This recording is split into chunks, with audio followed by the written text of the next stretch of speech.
Hello, my name is Dylan Savage of Worth Law Firm. Today we are going to discuss whether or not your spouse can get any portion of your inheritance.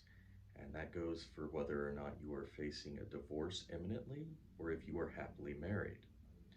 So the answer, most of the time, your spouse cannot touch your inheritance. If you have inherited it directly from a probate, from your parents, from any other individual, it is considered separate property.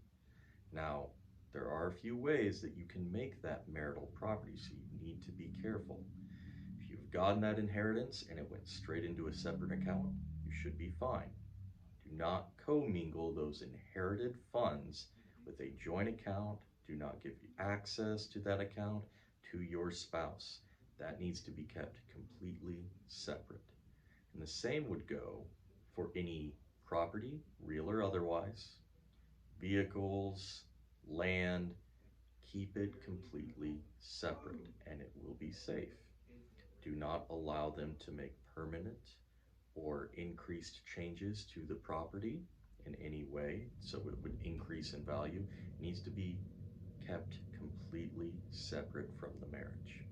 If you have a piece of property, for example, and it's off in a different state or even in the state that you were living in, and it is just left alone, and then a divorce proceeding occurs, that property will be considered separate property because it was never increased in value from the marriage, and your significant other, your spouse, never had their name on it or any other connection to that property. It is completely your separate inherited property.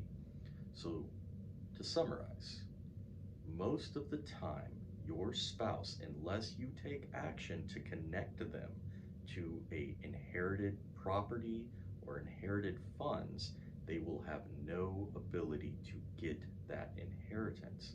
So make sure to not commingle your marital funds with your inherited funds or connect your spouse with your inherited property.